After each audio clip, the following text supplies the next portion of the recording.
welcome to the 9th episode of Loud Equals Funny. How we Oh doing? God, we're up to 9. We're up to 9. I haven't Lucky even put number out 8. 9. I haven't even put out 8 yet. We have Yeah. got our ducks in a row, ladies and gentlemen. Here's the ceremonial can open for Oh. the start. If I didn't it's already funny. have an open can, I'd do one too. I got my LTT fucking water bottle that I paid a surprisingly decent amount of money Oh for. hell yeah, Lino sex tips. Yep. Yeah. Even hear that? There you go. Oh God, I just opened this can and it is now exploding everywhere. Jesus Christ. Well, it's because you popped it. You probably popped it a little too hard and shook it while you're doing it. No, it was. What the fuck? Oh, jeez. Like they overfilled the can for comedic. I think a little bit. Yes. Oh. I guess. I just want to start this out real quick and say rest in peace, Paul Rubens, Yep. aka Pee Wee Herman. Pee Wee Herman. Yeah, we learned it was yesterday or the day before. I'm not quite so sure on the timeline anymore. We learned it publicly yesterday, but he died on Monday. For a long time, the main thing people knew about him was the thing about him jerking off in a theater or whatever, but I think that's greatly overblown. Yeah, I mean, he was jerking off in a adult theater. Haven't we all done that? Yeah, I mean, look, would I do it? I'm not going to answer that. However, we know you would. Yeah, you're right. We know you would, yeah. But it's an adult theater. It's not like he was whacking off in the middle of fucking E.T. You know, he was not watching Little Mermaid at the time. The man was watching Backdoor Patrol 9.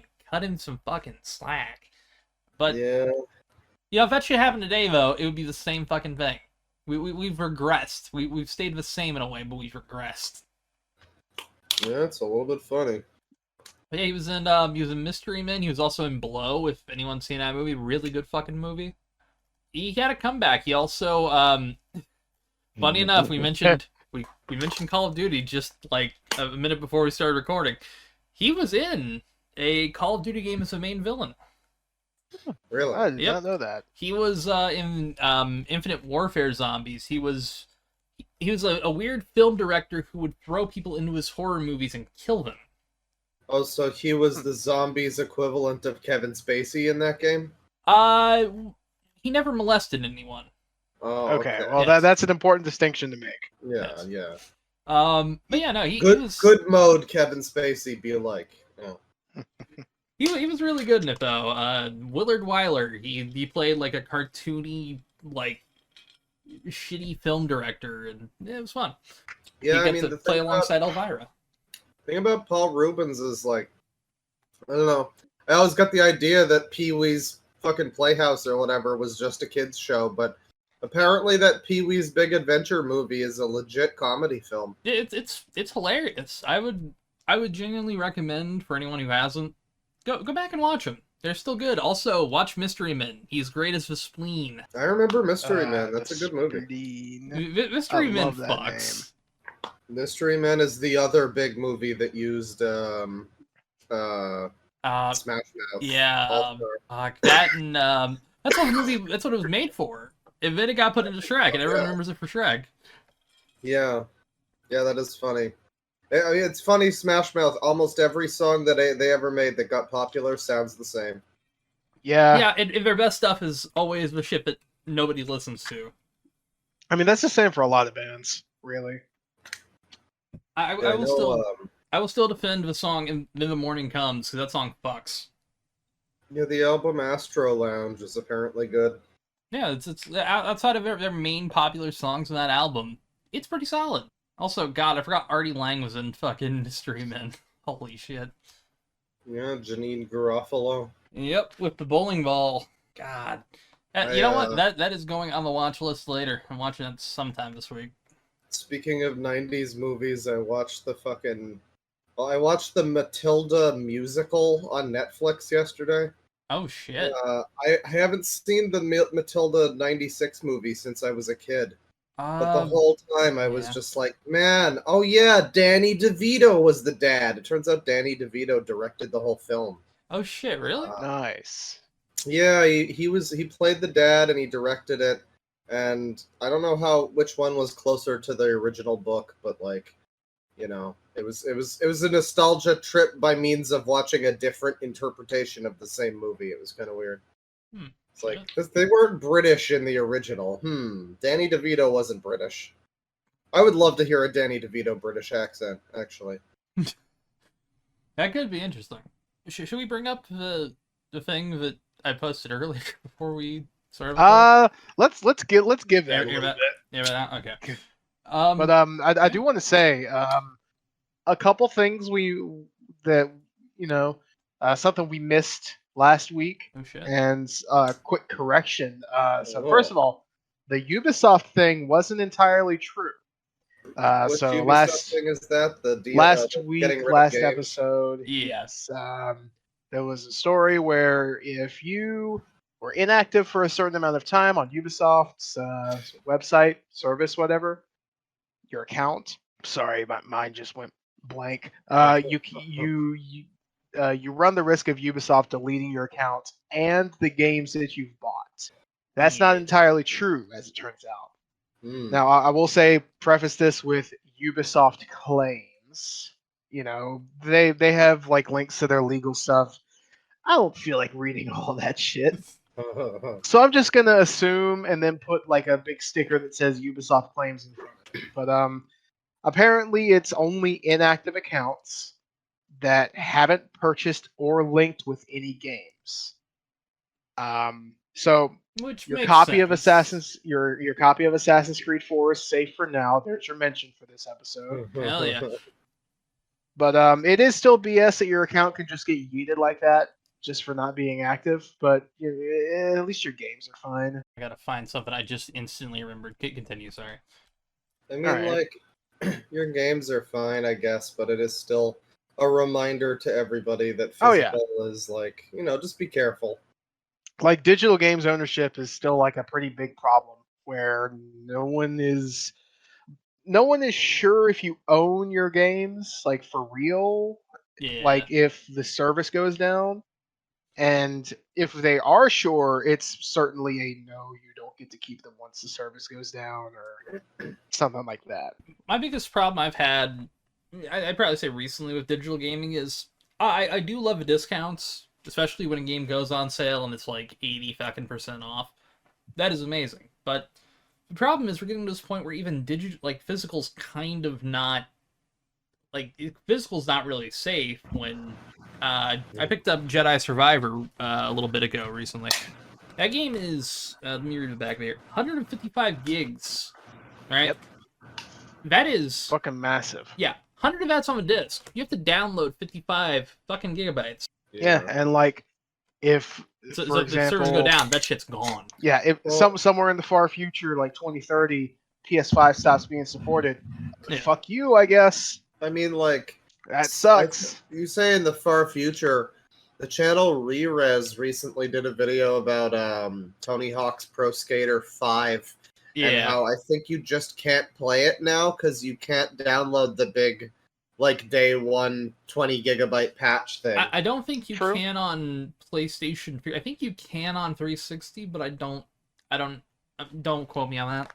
I think not. I think Activision actually shut it down or something. So I know they shut down the multiplayer servers before because that game was built when the rights. Funny enough, we learned about this recently about something we can't talk about right now. But yeah, apparently the rights were planned to expire at a certain point, so they rushed it out. And then when the rights expired, they shut down the online servers. Oh, good. Can we talk about that? Are you owned by Activision? What's going on? No. We'll talk about stuff. Yes, he is. Oh, I'll post it. Yeah, in chat. You could. Yeah. I was about to say you can post it in chat, and then we could just be like, yes. Yeah. I mean, scratch our chins thoughtfully. There's certainly stuff, there's been situations. Ah, yes. I'm scratching my chin thoughtfully. Yeah, okay. Yeah. I want to talk about that later, but... For the benefit of the listeners, it's nothing too important. It's not like, oh, we're going to fucking be bought by the official podcast or something like that. We're just considering our merger with BlackBerry at this point in time. Yeah, I mean, honestly, I think it's a pretty... Oh no, not Raytheon. We're gonna become war criminals, boys. I'm fine with that. I don't want to be a Raytheon war criminal. You know what I'm saying? I'll be like a Lockheed Martin war criminal. I'm not even cool with that. I just want to be like a regular old, guerrilla fighter war criminal. Hell yeah. By that I mean gorillas like the animal. Of course. Right. I don't know why this spurred me to keep going, but I guess war crimes is kind of related because 1941.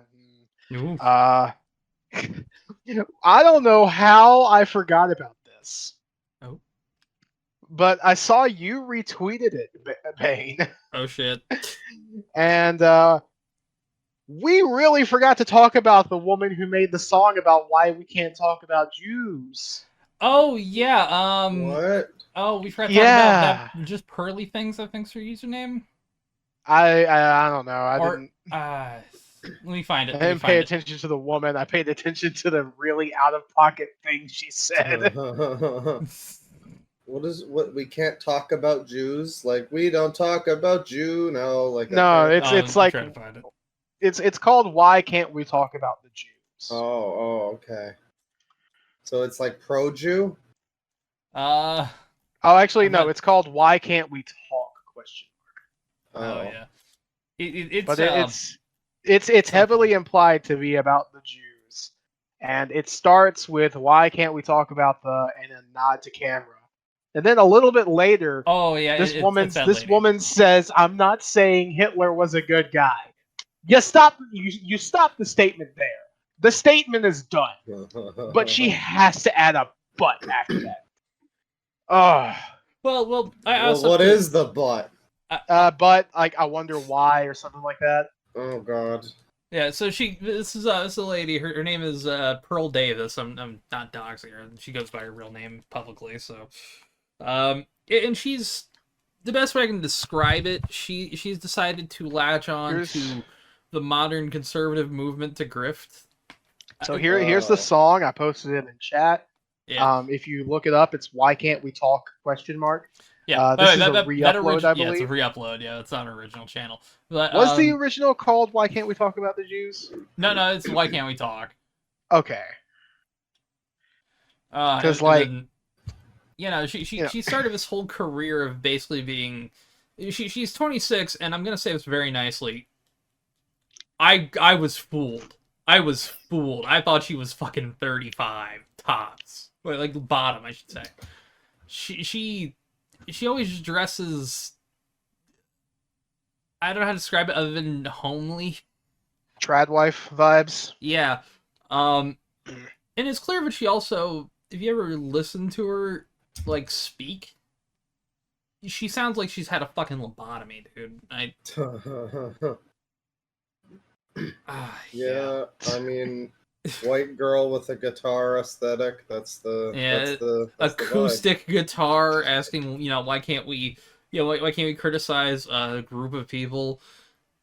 Of course, well, saying it disingenuously the way she does it too. I mean, she's a white woman though. She's got it very difficult, so it makes sense. She wants to, it's fine. She has such a busy schedule. She's a it's honestly a wonder how she was able to sing this song, write and sing this song, post the video, while having to fuck all of those dogs. Oh, yeah, I guarantee you, she's had a red rocket phase. We do not see what's happening beneath the guitar. But I'm sorry, man. I just gotta say, man, what happened here genetically? Oh dear. Yeah. I mean, she looks all right. I'm not gonna insult her. I will. Especially when there's the fucking gold mine of her making a song about the Jews. Oh yeah. It's as bad as a Colleen Ballinger song. I wouldn't insult the appearance as much as just the fact that she looks like she's trying to look like a 47-year-old conservative lady. Yeah. So Bane, you posted a screenshot from Piers Morgan Uncensored. Yeah, which is excellent because your retweet of that reminded me of this whole situation. Yeah. And wow. Oh yeah, it is. It is What's the hilarious how. Okay, so she went on Piers Morgan, presumably thinking that she was just going to be talked about. Oh, okay. Well, here's your opinions. Oh, check this out. This is what she thinks. Is it free speech? Probably. But Piers Morgan just goes into her like detailing exactly what she fucking did, and Yeah. like asking her why the hell she would do this, and she's just dumbfounded. Yeah. She's baffled. You can see her deflate. And then I'll play the audio because mostly I can't remember this lady's credentials, so I'm gonna quickly play it just so I can hear her credentials. I can't even listen to the Chad's getting a listen show. Well, Pearl joins me now, along with the New York author and founder of End Jew Hatred, Brooke Goldstein, over in the States. Oh, okay. So they invited an author and like anti-Jewish hate activist whose name is Brooke Goldstein on, and you can just see. I'm gonna quickly just try to describe the reaction look on her face. It is shock and bewilderment. Let me screenshot this. So yeah, you can look here. Brooke is on the right, and then Pearl is on the left. Which, yeah, no, that face I can only describe as, I'm fucked. She just knows. She knows what's happening here, and she's like, "Oh no!" Which Piers Morgan, and I'll put this nicely, politically, I think Piers Morgan is a piece of shit. However, this is the I funniest agree with him on thing. some things. I disagree with him on most. Yeah. I mean, So I would agree. I don't know. He seems to just say something about everything that happens, even if he doesn't need to. I mostly agree with his like outspokenness. But it's like, bro, sometimes it ain't your turn to talk, buddy. The thing I love is he basically just brought someone on to throw a grenade on them. It's hilarious. I think that's fucking absurd. I don't know if anybody who listens will see this image at all, but I do like just the smug energy of the woman on the right versus the one on the left, who I guess she also kind of looks a bit smug, but honestly, I think I might like add Pearl's face in the corner there in the thumbnail, like live Pearl reaction. Yeah, that'd be good. Make sure there's a little dog right next to her. You gotta have the PTI text. We're still gonna find a generator for that. Oh yeah, no, you gotta have it be like shame or something. Yeah, exactly. It is hilarious to see somebody just thrown a grenade on like that. It's kind of funny. So speaking of women who need to shut the fuck up, how about feminist frequency? Yeah. Yeah, hey. That sounded way too enthusiastic. Listen. It was all just jokes, Chad. Exactly. It is. I'm surprised it lasted as long as it did because I haven't thought about it since what fucking they've been Gamergate. fucking doing for the past 8 years or whatever. I literally haven't thought about it in years, and just thinking out, I was like, huh. Yeah, no, I mean, because I remember it was her and Jonathan McIntosh were like the main.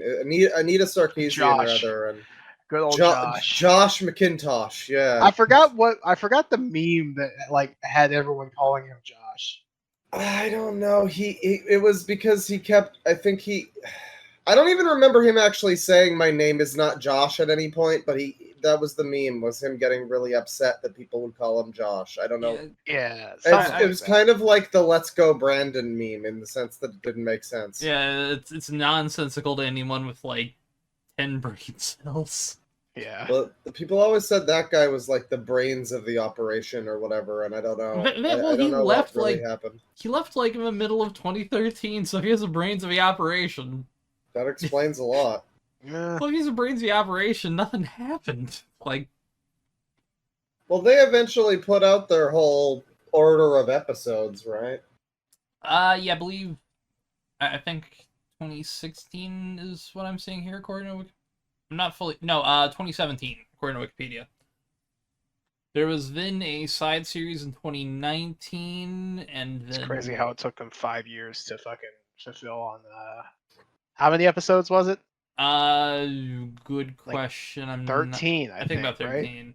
I should watch all of that on stream, because, like, as far as I know, there's there's not really anything in any of those episodes that's considered like a particularly amazing point. I think a lot of it is just kind of like women are objectified, like very basic stuff. I mean, the thing is, like, you can easily, like, there's tons of incredibly stupid tropes on all ends of games where it's like, oh yeah, you see something, you're like, all right, are we done? Can we get past the next thing? It's like, and yeah, sometimes it's overplayed. I will agree the damsel in distress trope is kind of overplayed in general when it comes to, like, because it's an understandable trope. It makes sense. You know, you have a plot point by saving someone, but it's also like, okay, yeah, and I mean, women are property to be viewed as rewards, so like it makes sense. Yes, as we all know.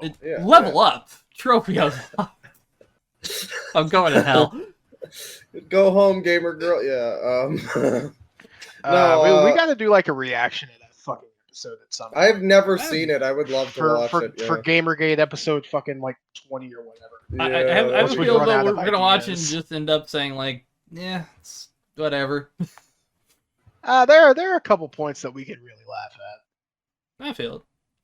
But yeah, no, I mean, hey, if it did help someone, that's good.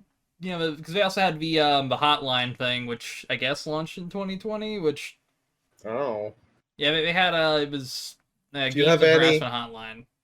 If you have any feminism and gaming related emergencies, call up the hotline. If anybody calls you a mean name in Overwatch, call up the hotline. Yeah, they told me to uninstall the game. Have you tried reinstalling the game? That's what this is all about. Were they involved? Were they involved in Bully Hunters at all? Was that Anita? I don't think that was the same group. I think I'm pretty sure it was different. Let me. It was sponsored by like SteelSeries. It was sponsored by a few fucking things. That whole thing was a corporate sponsorship. I'm trying to find who the organizers were. I can't find who the organizers were. Literally everybody has scrubbed responsibility of that fucking thing from their from anything. Yeah, it's like the only person I can remember from it was the one lady who I remember when Plain Rock stood outside of her panel and made the joke. I think she got pissy, but. By the way, I just want to randomly point out that song by that Pearl person. The first comment on the video says, "Good song. It deserves at least 6 million views." So, and a lot of the comments are actually supportive. So, there's a good We Was Kangs there that is very happy about it. So, that's cool. Great. I'm trying to see if what is Zombie Unicorn been up to? Because that's somebody I've not thought of, and I'm blocked by them. That's what this is all about. Person. Zombie Unicorn. Oh, right. Yeah, I am apparently blocked by them. I don't even remember to them. You know what I want to look into at some point is whatever happened to the fucking, what was her name? Dina, the Mighty Number 9 community manager. Oh yeah, wow, that's a name. That's a throwback. Fuck. Quite a while. Yeah. That was a whole situation, and that's such a part of how people reacted to that game too. Like the general shitty community backlash and how she like tweeted like "go fuck yourself" at all these people. Which I mean, let's be honest, that game had a lot of other problems. Yeah, I feel like also the anime fan on prom night thing too. Yeah. Yeah. No, I mean, the longer back, just like I don't know, because I remember Feminist Frequency. They went to the UN at one point. Her and that Zoe. Was strange. I mean, this is almost like a Gamergate episode at this point, but I forget why they even went to the UN. It was something to do with like harassment and women or whatever. The funny thing to me is that, again, it took them like several years to finish that, tropes versus women thing. It's like, I don't know. I feel like there's people who have made all of that content in one video before. Yeah. There are plenty of 2-hour videos that probably cover the same thing. I would genuinely be surprised if someone like H-Bomber Guy hasn't done that exact thing. Yeah. So I don't know. It was an interesting concept, I guess, to do that at the time that it happened, but it seems so antiquated now. Like, but then I guess remember the fucking when G4 TV tried to happen on Twitch, and Yeah. that woman went on her rant about how like sexism exists or whatever, and it was everybody's response was like, "This is the most like feminist frequency 2013 thing." I mean, yeah, but that ended up kind of just fueling it more and just kept doing it. Did. And then that was the only thing that brought that channel any success until it fizzled out again. I'll say this: Rest in peace, G4. The Attack of a Show redo wasn't that bad. I'll kind of sign that. I don't know. I haven't seen that. I know there was a big deal about Scott the Woz being on there, and it was like, Yeah. they're just playing his regular episodes. Well, yeah, they had recut multiple episodes into a TV format, which, I mean, I will actually forever cool. I will forever resent that decision for one reason only. What's that? They made him change his fucking ending theme. Oh. I mean, it was Breakout from Super 3D Dot Game Heroes or whatever, and like it's such a banger of a song, and now it's just kind of. But I also which get one he had. I also get why he changed that though, because Atlas will someday pull an Atlas and probably try to claim those older videos. Was it published by Atlas? I know it was developed by. I know it was developed by FromSoft. At least in the West, it was published by Atlas. Yeah, I had 3D Dot Game Heroes. I think I sold a bunch of my PS3 games to get it, and I wasn't happy with it. Yeah, I heard that it's a derivative of Zelda, but like, it kind of looks like it was going for that vibe anyway. Oh yeah, no, it's Zelda 1, but you build a little pixel guy, and then when you fight people, your sword turns into the size of the screen for some reason. Hey, so funny enough, it was developed by Silicon Studio, the guys who did Bravely Default and Bravely Second games. Not by FromSoft. However, you are right in some aspect. They published it in Japan. Okay. But Atlas US published it in America, and then South Peak Games published it in Europe. What the fuck? You know what the weirdest fucking thing is when you see that like a Final Fantasy game was published by Ubisoft in Europe or something. Oh yeah. Yeah. There's a few like that where you just would never expect it. Or the PC port of what's that fucking game I'm drawing a blank on? Resident Evil 4 is published by Ubisoft. Yeah. Actually, I'm pretty sure it was ported by Ubisoft, if I got that right. And now I'm also currently trying to look it up. I'm trying to figure out why the fuck so I was looking South Peak Games because they published 3D Die Heroes in Europe. They have not made a fucking game since 2013. They've been just disappeared. They're not dead. They're just. There's a lot of game companies out there who would make like one thing, and then you think that they just got closed or bought up, but it's like no, they're technically still around. They just haven't made anything since 2002, but someone is still paying like to keep the lights on. Speaking of haven't made anything since 2002, I just looked it up. Mm-hmm. The Resident Evil 4 PC port was actually ported by SourceNext, who famously in the Resident Evil community did the PC port of Biohazard 2 and 3. Also Devil May Cry 3 and Onimusha 3. Oh, I was going to say the famous DMC3 PC port. That I played that back in the day. You could kind of play it. Yeah, it wasn't quite as bad as the Resident Evil 4 like 2007 PC port. Yeah. Speaking of which, last thing they ever worked on. Hey. What a way to go out. Sure. Man, if only we could have seen what Devil May Cry 3 on the Zeebo would have looked like. You know, that would have fucked. I would actually play Metal Gear Solid Zeebo. No, Devil May Cry. Devil May Cry.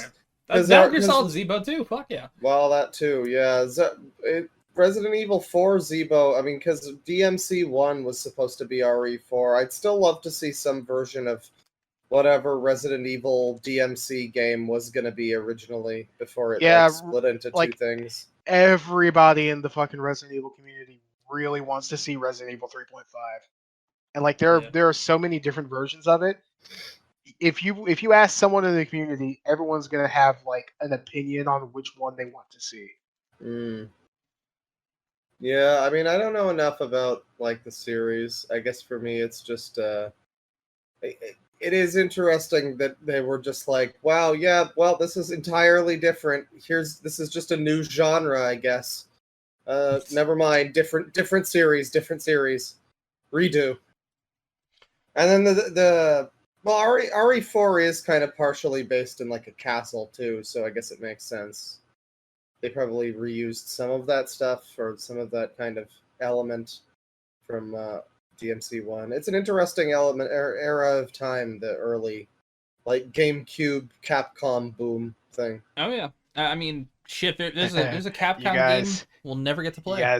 You guys remember the Capcom 5? I was about to bring up the game that I always love to bring up from that, which was Dead Phoenix, the game we never actually got.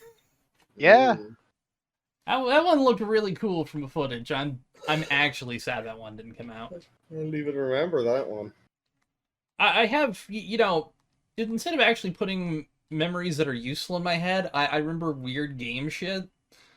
Yeah. Like, I specifically remember one of the early teasers for Resident Evil Revelations, the one that released initially on 3DS, where, like, Jill and Chris were pointing fucking guns at each other, and there was, like, this mystery man who looked like Chris tied up in a chair, and Hunk was there, which was wild, because Hunk had never appeared in, like, the main story of a Resident Evil game before. Yeah, and we got, like, none of that. Yeah, we got none of it. Like, we got Chris tied up to a chair who was a fucking plastic dummy. Yeah, that's it. It's literally the only thing they fucking Here's the thing. Here's the thing. Resident Evil Revelations is definitely the best Resident Evil game, at least released in that fucking window of time from 2011 to like 2013. But man, I wish I wanted to see that. Exactly. Yeah, I mean, like, it's even weirder when you get like actual finished properties, like materials in a game that are indicating something. Well, like the beginning of The Sims 1, there's like an intro that'll play, and it'll be like a pre-rendered intro, and it has just like items, furniture that's not in The Sims, UI elements and animations that aren't there. And like a weird thing with the camera too, and it's to the point where I'm like, is this old footage or is just none of this real? I don't know. And then GTA 3 also had like, I remember as a kid I was playing it and I would look at the little map that came on like paper with it, and I'd be like, because on the backside of it would have like all these characters, and like most of these characters do not look this way in the game. Yeah, like. The design, to the point where I'm like, is this character supposed to be this person or this person?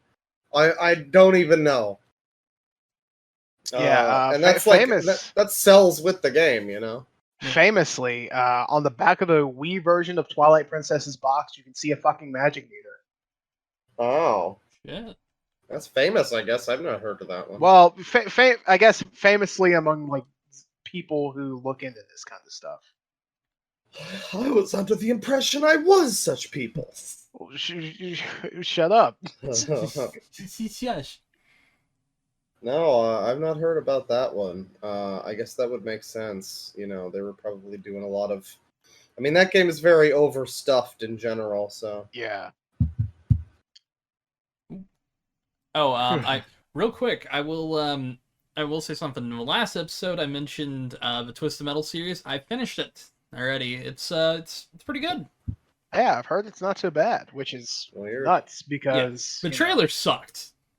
Let me first lead off with saying, whoever cut the trailer for the first one, don't show up to your day job next time, please. Jesus. However, it was a lot of fun. It sets up for a second season, but I'll say this: I hope it gets.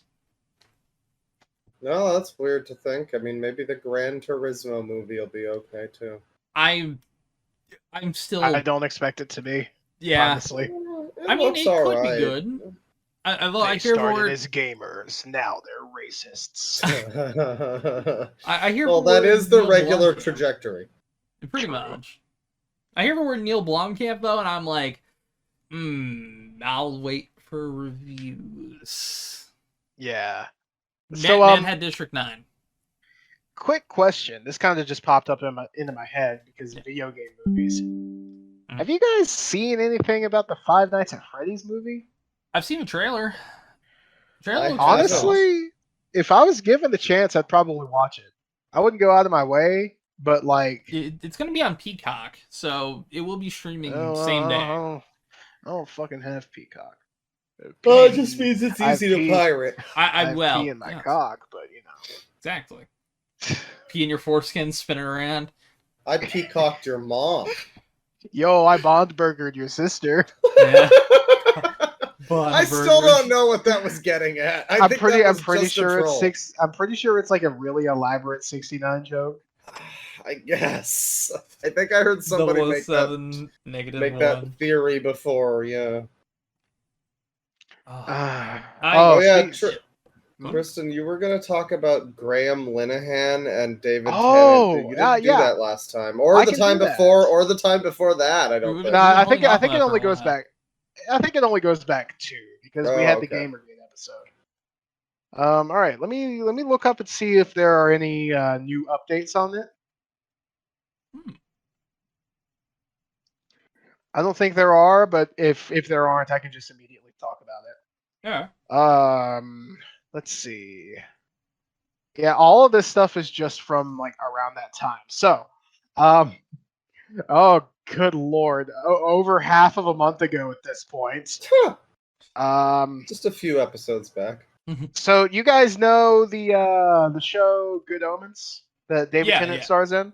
Yeah. Right, so David Tennant was appearing at like an event for season 2 of Good Omens or season 3 or whichever one it just finished up. And just some backstory. David Tennant has a non-binary kid.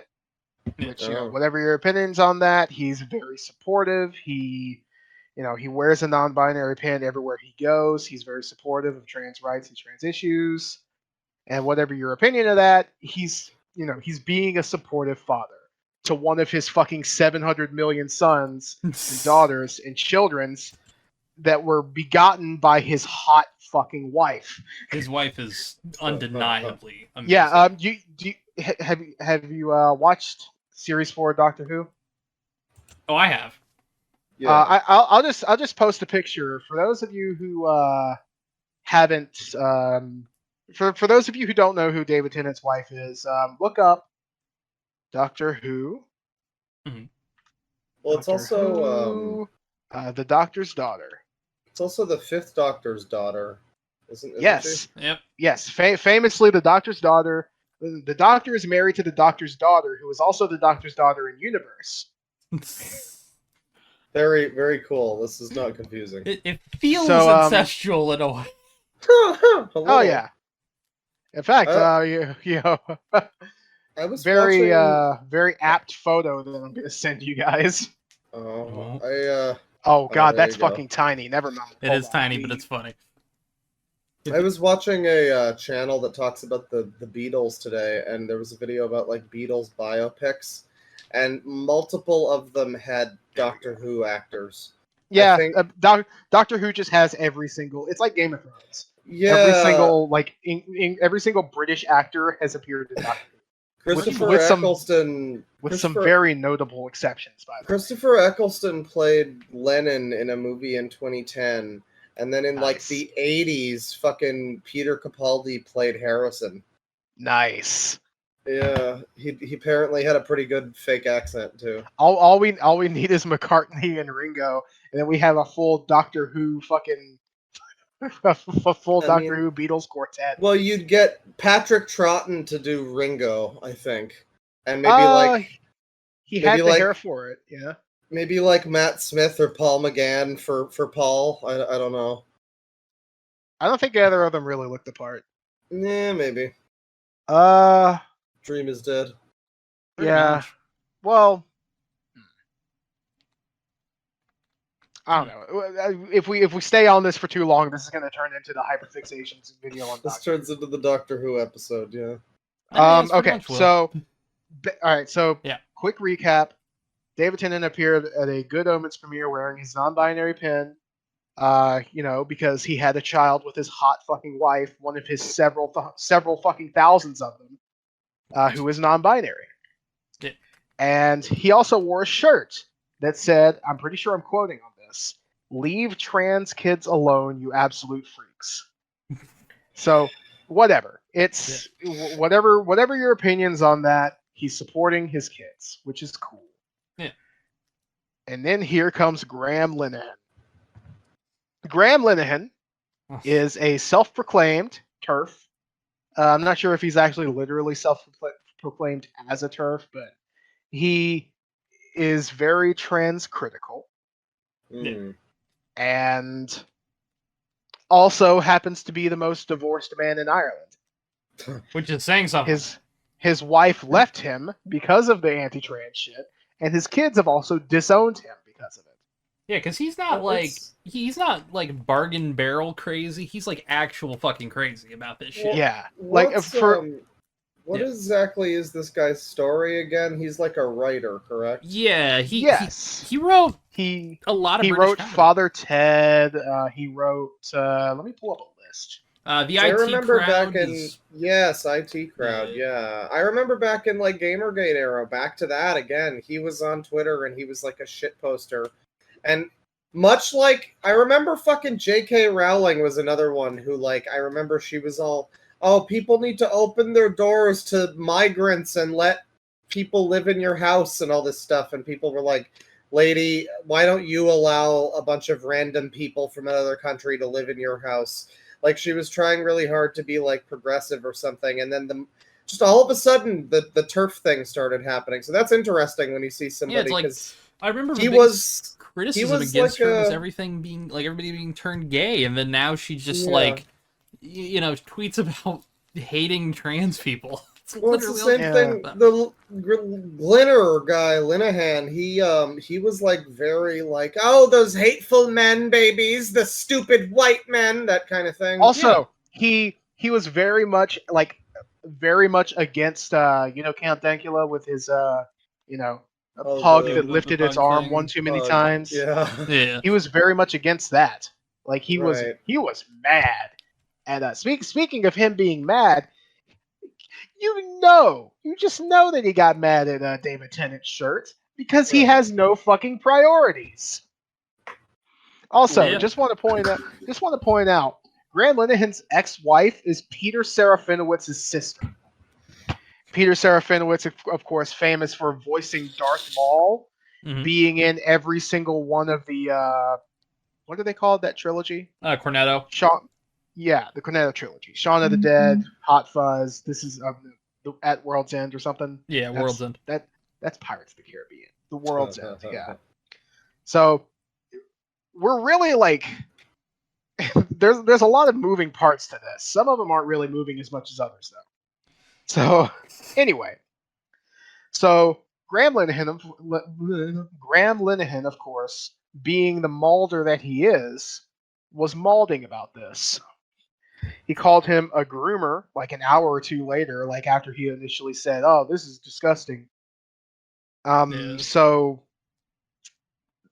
I'm a little all over the place, but essentially this is grounds for a libel case if David Tennant just feels like he wants to cause pain. And honestly, I wouldn't blame him. Honestly, in a way, I'm here for it just because the dude turned into a total cunt after the IT crowd, which had a pro-trans episode. Did it? Yeah, it did. Where at least what the fuck happened, Graham? Let me pull up the title, but there's an episode where Matt, I cannot remember the actor's name, but the son of Dennis Reynolds, he meets up with a reporter who is I believe a pre-op male to female transgender person, and they hit it off. They have a good time. He freaks out, but he ends up still dating her for a bit afterwards. And this dude's a piece of shit in the show, but it's the one moment of him being actually kind of a decent person.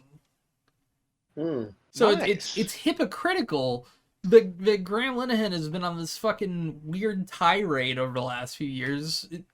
It's like, did you believe this then, and you were just hiding it, or did you Maybe not? he got a believe it ghostwriter.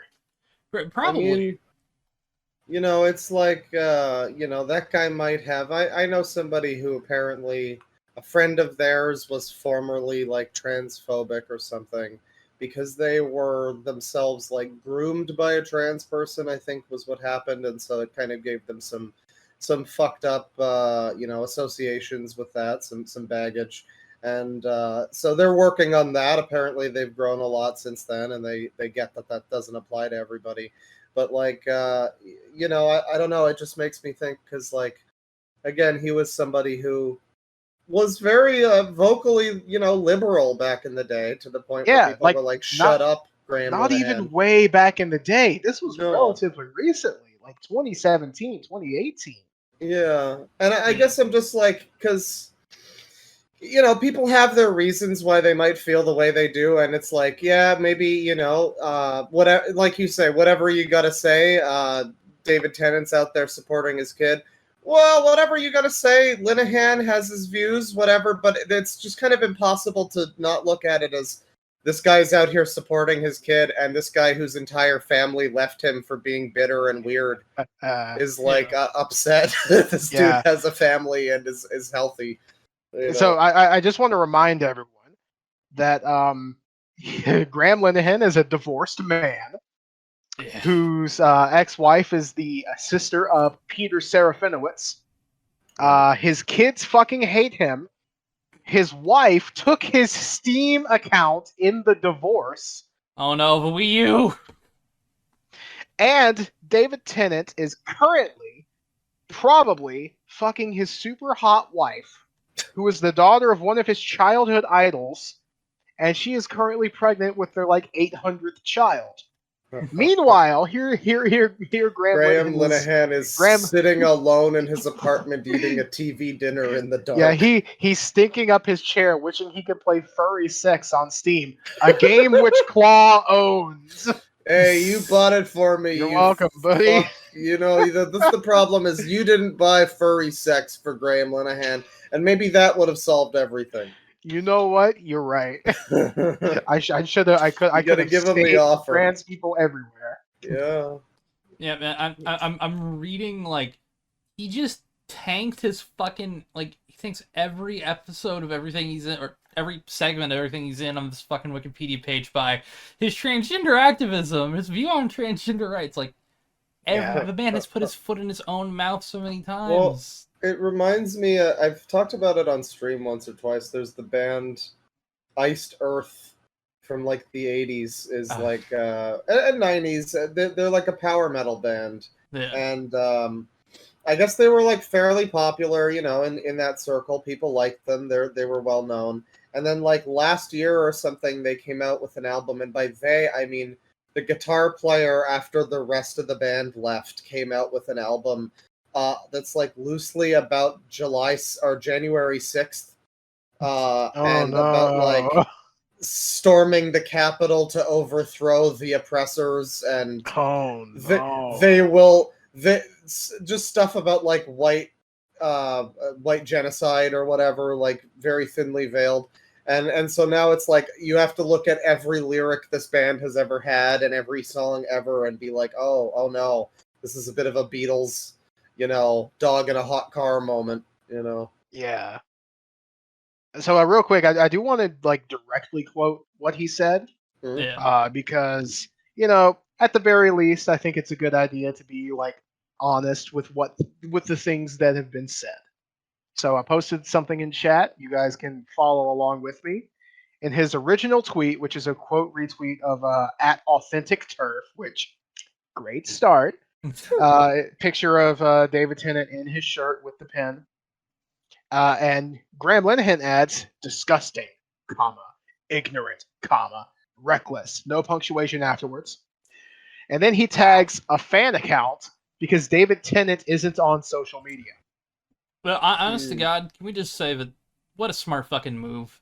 Oh yeah, like he chose to do that. Social media makes fun of fucking He chose to do that immediately after he was announced for series 2 of Doctor Who, and good lord, he dodged the most bullets possible there. So, Good lord. Yeah, the shirt. Yeah, that he goes on to claim that it's like, I guess it's disgusting.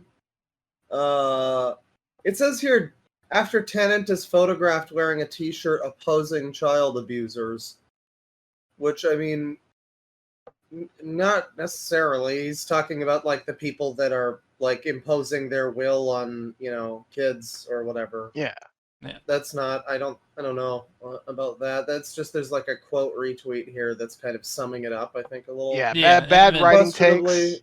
Yeah. And then Graham decided to not Double just down on see, that. he triples down. Yeah, he goes along. He goes along and says to say, "Good lord, that's a sentence. I need Hell more yeah. fucking energy drink. Hold on."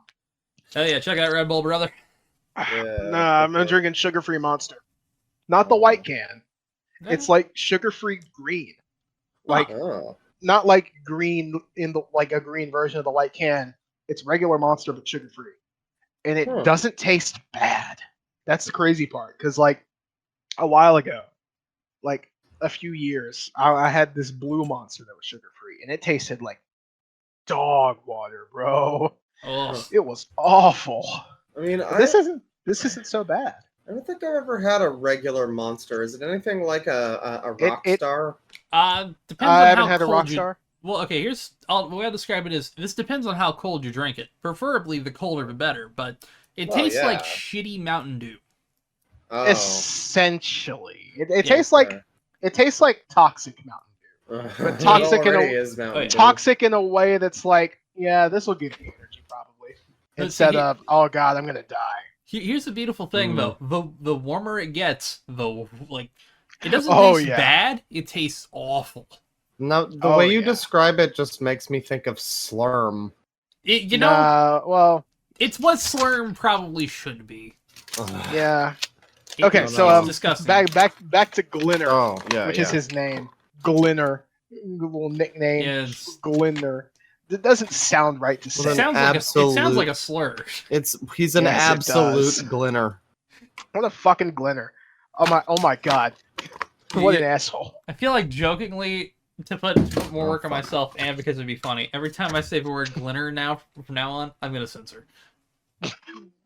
Nice. And if we don't get rid of the fucking Glinners I don't know how the honestly, I might just do it for myself and just leave you guys say it. Fucking Glinners taking our jobs, that would also work. Yeah. Just leave us No. to be You gotta censor every mention of Glinner after you said that. Yeah. Because it's just that much funnier. You're right. So just for the record, I hate Glinner. I'm keeping track of how much work I'm adding for myself. Just for the record, I hate Glinners. We should kill all the Glinners. Yes. If we were to start a war against every Glinner, maybe timestamp for this shit. 55 minutes. Hell yeah. What are we at? We're about 54 minutes. No ad read for this episode, by the way, folks. Oh yeah, no ad read for reasons. So I still contractually have to put that last one in, though, so that's going to the next episode. Well, the episode before this. All right. Yep. So contractual obligation. Graham Linehan responds to a quote retweet. No, he quote fuck. Okay, let me get this right. Twitter's weird. So he quote retweets a tweet containing a screenshot of his tweet. It's a quote X. Shut the fuck up. Actually, it's a quote repost, because reposting is now the official name of retweeting for some fucking reason. Oh god. Okay. Okay, so quote retweeting a tweet that calls him disgraced former comedy writer. So Glinner here, this fucking Glinner, says that he's only disgraced, quote starring at only disgraced among the ranks of abusive groomers like yourself and Tennant. Which, yeah, that's fucking libel.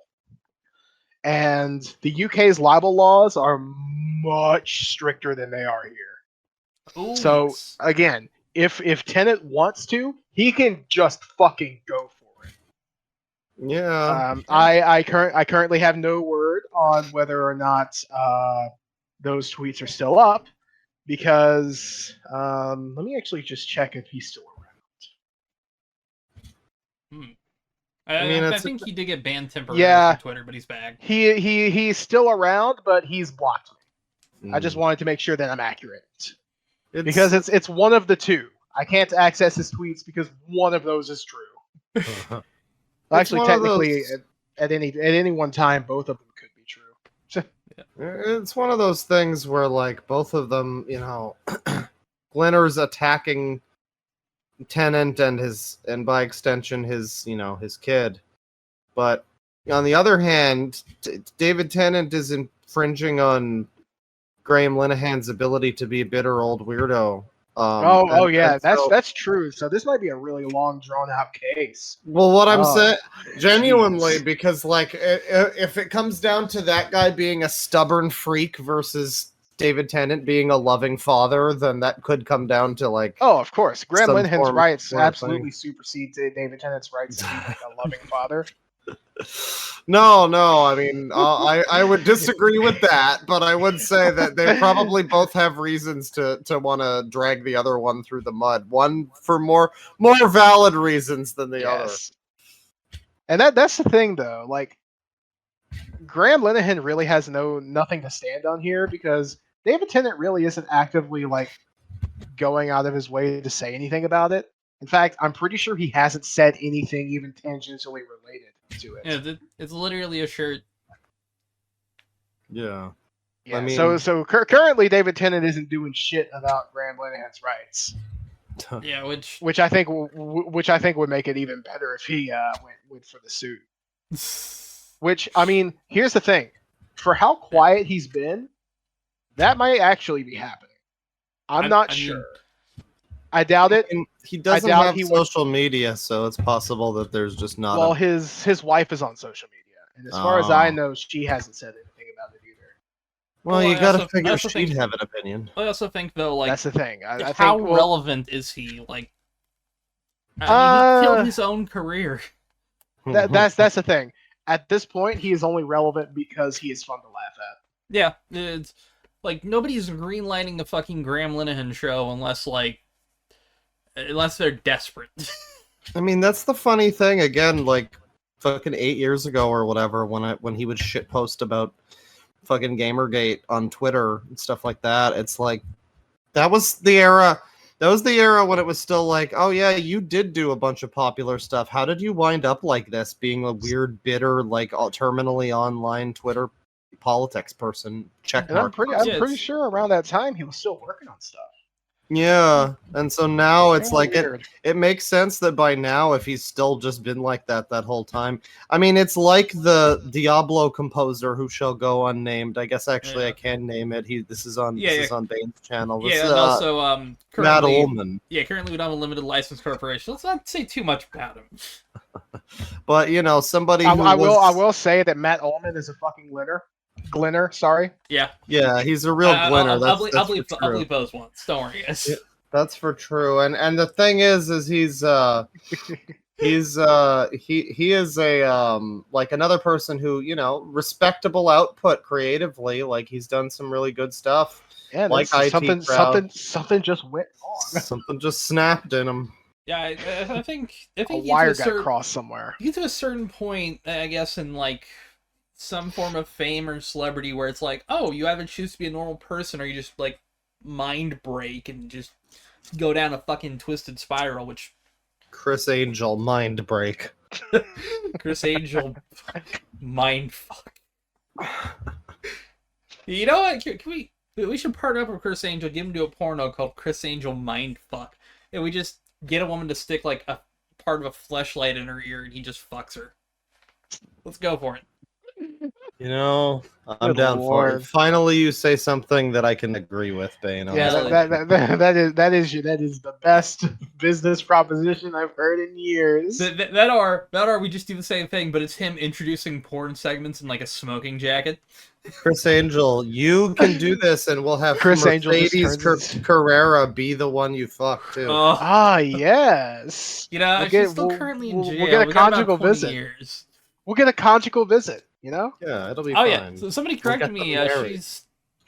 God, you know what? I should look it up before I say it, because I about said Lebanese, and I just realized if I didn't say Lebanese, that'd just make me look racist.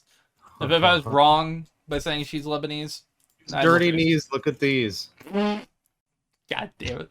Go ahead and blur that one out too. Yeah, I'll have to cut that one out. Let me check on that.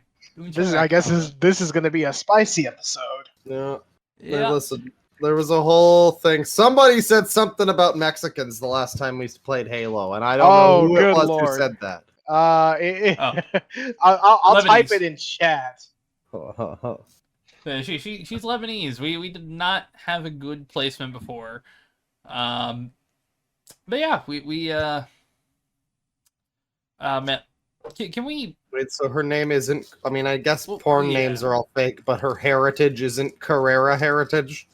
Let me make sure. I'm pretty sure her last name is like Smith or something kind of. Well, yeah, Melinda Smith, which wow. Oh, you know, I have not read. Carrera has stated that she was inducted into a Masonic Order of the Eastern Star. Wow. Okay. We really let that one go, didn't we? Fuck. All right. Okay. And you had a chance with her. You could have been her king. Wow. Apparently, she was autistic, and her family had an extensive history of Freemasonry. Does that explain the child rape? That is the question. One of the two of them does, or both. Yeah, I would say it doesn't excuse it, but it explains it. What explains the meth? You know, that's the real question. What explains the giant fake tits that look horrible? Well, I mean, porn. Most people, like porn stars in general, just don't have naturals, which I'm okay with. I mean, I personally think it kind of sucks, but all right, hey, whatever. You do you know. You know, she's still being held in jail. By that I mean people, not like specifically you. Fuck you, mate. To tell you what, I'm gonna see if I can look up. I'll see if I can send her a prison email. See if I can set up a send a prison. You know what? I would... years later. Hey yo, has it changed any? This is post cum pills, and this is pre. What are you thinking? Yeah, that picture would be called pre cum pills at that point. And okay, yeah, trying to figure out how to get prison things can wait. You can wait till after podcast. Yeah, no, God. What were we on about outside of Mercedes? How did we get to Mercedes? We were clowning on Graham Linehan. Oh yeah, and also Matt Ullman. Matt Ullman, who, by the way, I will remind you, is a fucking glinner. Yeah, that he is. He was definitely a fucking glinner. I mean, but these people who are able to be like fairly, respectable and then still come out with just really dumb opinions and, really dumb, like misinformed like perspectives on things too, Yeah. Oh yeah. Almost embarrassingly misinformed.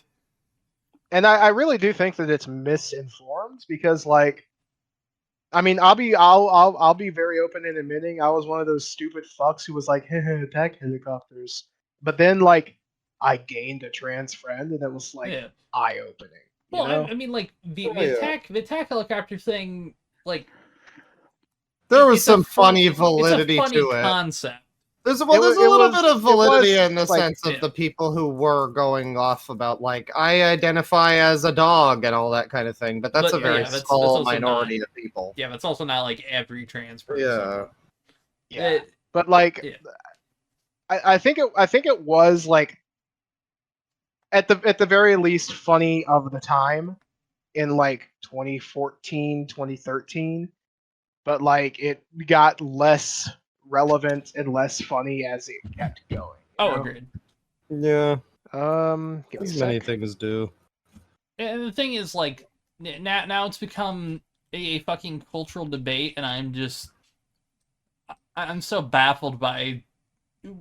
We need a better education system in this country. Is all I'm gonna say. Well, it's just really funny to me to see again somebody who. Before, the only thing I knew him for was being an annoying git on Twitter about politics and about specifically, like, ultra liberal politics. And just like J.K. Rowling, when everybody was like, "No, J.K., don't lie to us. Hermione was not always black. You said so in the fucking book." It specifically says pale twice in the book.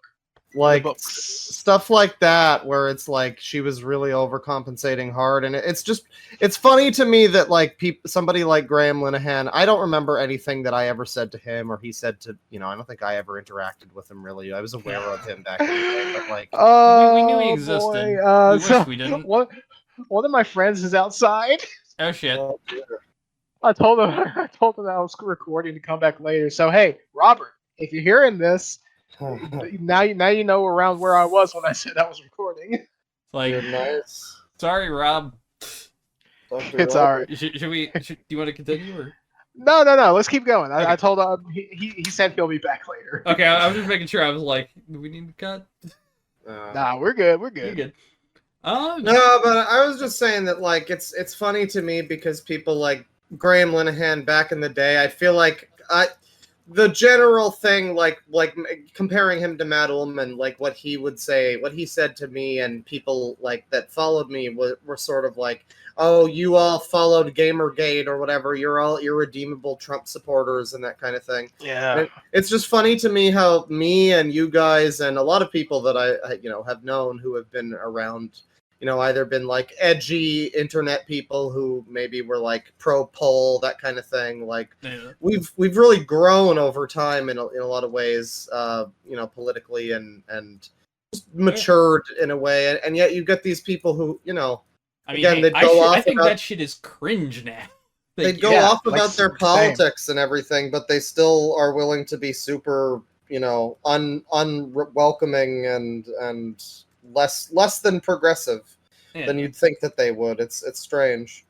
Well, what else doesn't help is that there are a lot of people like I've criticized certain other YouTubers, but it's like a lot of people were very hostile to them as well. And it's like looking back, I kind of wish people just been more chill and had explained things a little better. Oh, what, like in Gamergate kind of era? Yeah, in the Gamergate era. I mean, again, I've made the point. Sargon is still around.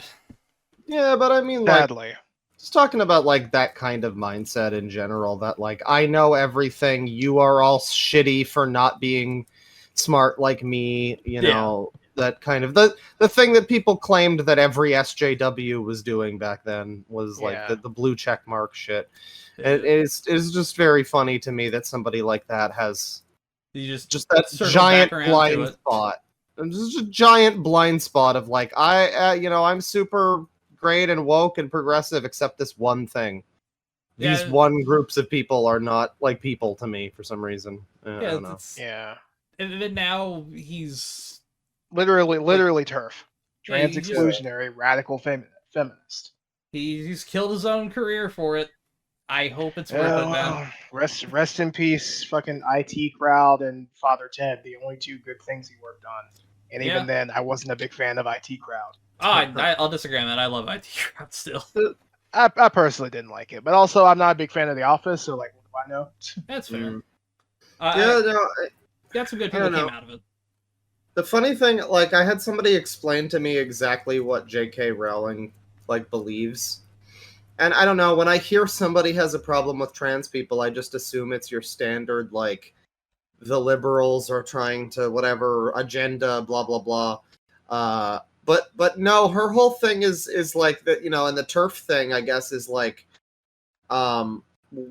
men are trying to take over being women or something, and like they're removing our femininity. It's interesting it's interesting that entire point just completely ignores trans men and non-binary people. Yeah, well, of course. But like that's uncomfortable for them. They don't want to talk about it. It's funny though that like Glinner. I mean, I don't know how much this does overlap, but like Glinner seems to apparently think this fucking Glinner apparently thinks that he is one of these. For you. He is one of these people. Censor. Just a half censor. It's fine, but he's I don't know. He's just somebody who like he's. I don't remember the point I was making. Damn, never mind. He did all this like this has been his big thing lately, and it just killed his career.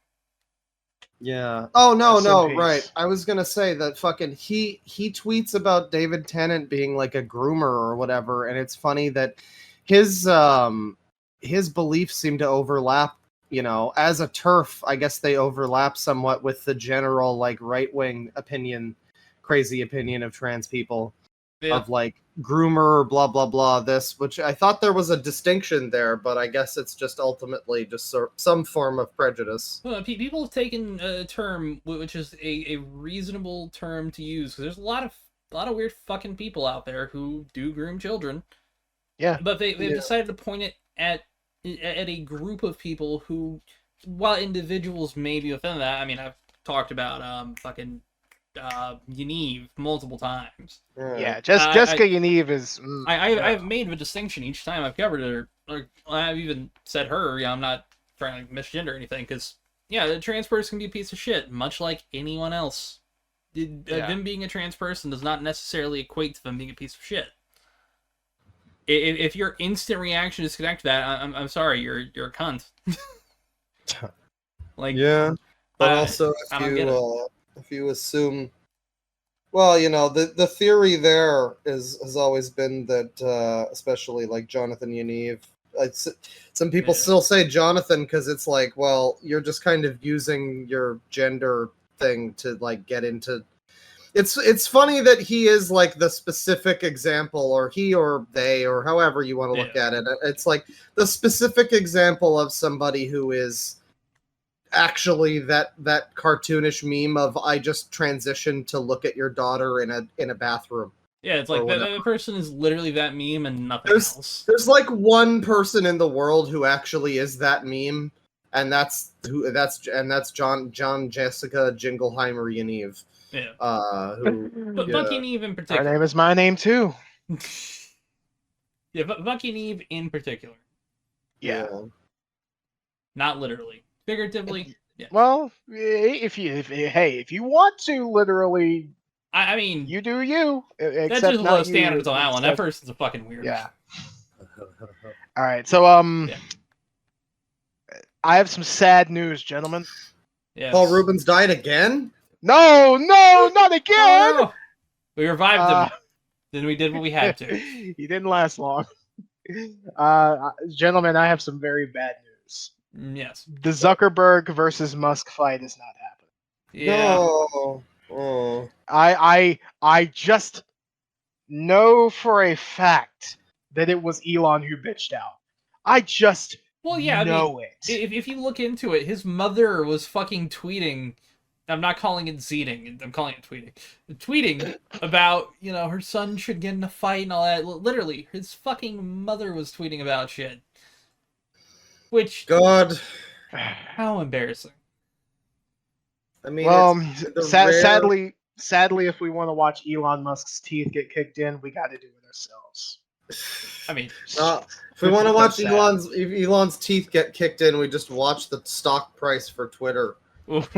Stock price for pretty much any of these companies. Take a look at that. Actually, this is the rare. I mean, it's just like a week or two ago when somebody was like shitting on him and his wife, and it was just Mark Zuckerberg just looking like a normal person for once with his family. The only fucking time. The only time normal in his life. This is yet another very rare exclusive Mark Zuckerberg W.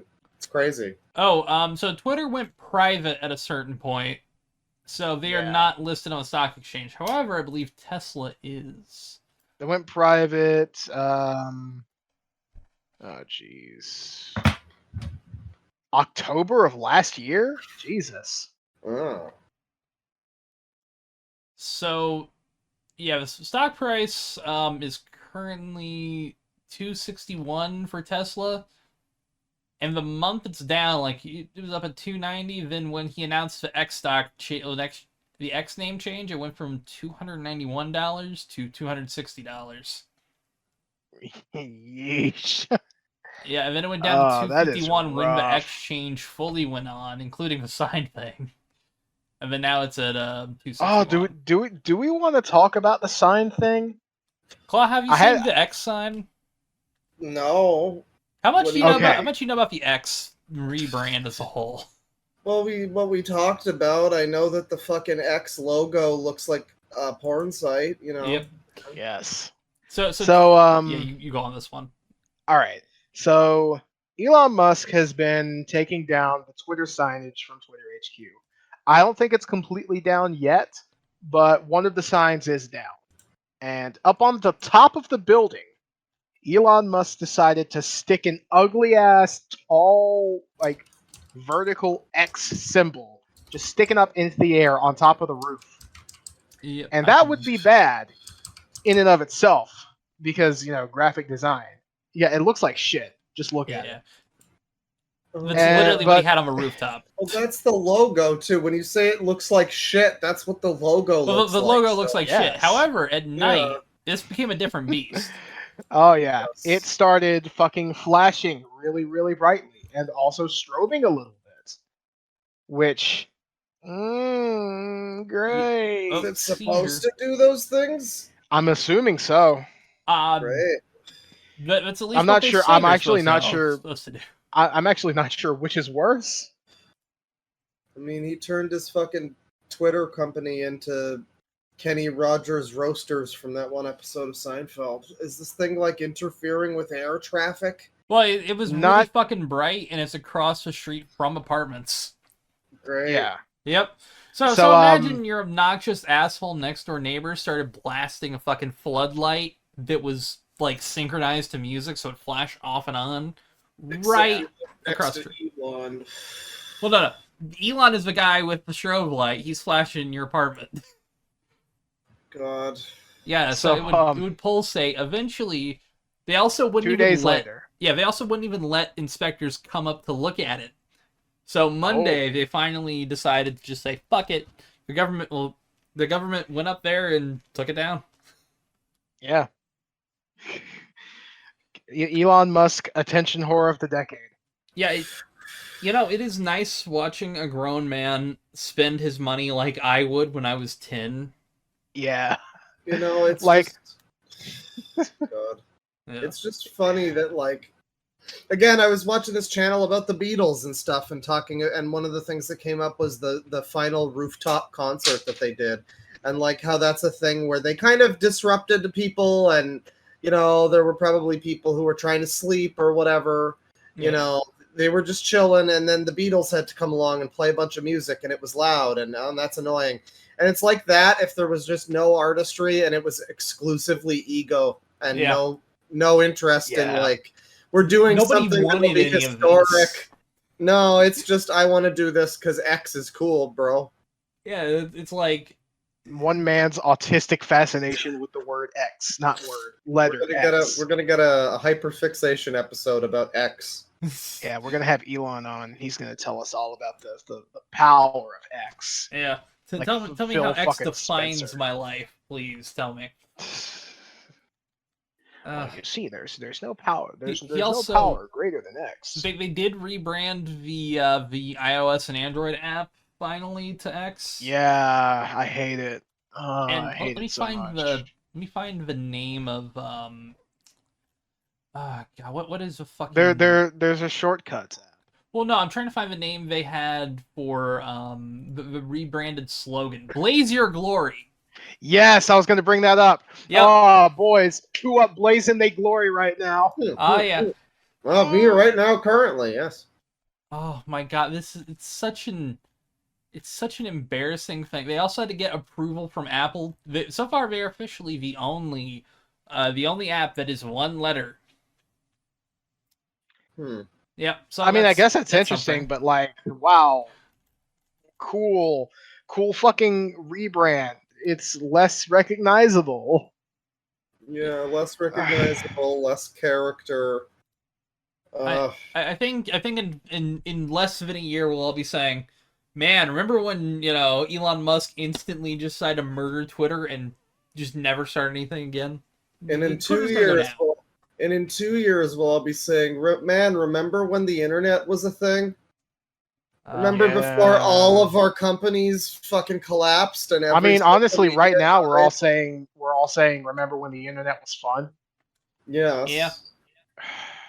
I mean, here's the thing. For the best way to describe it is, I know in a way it's because I'm getting older. Internet's changed. You know, like I fully get it.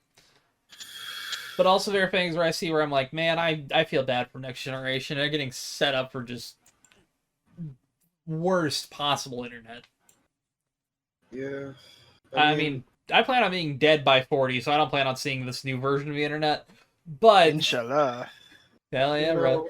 It's an interesting thing because, like, you know, I was talking about this with someone recently, you know, young people are more aware than ever of, like, predators and whatnot and how to avoid them. Not exclusively. Like, they aren't always going to do it, but more, on average, they're more aware than they might have been, like, in our era of how to deal with that. But now there's just also more access and it's easier for people on Discord, on Roblox, on TikTok, wherever, to you know, fuck with kids, and then they have to start dealing with, like,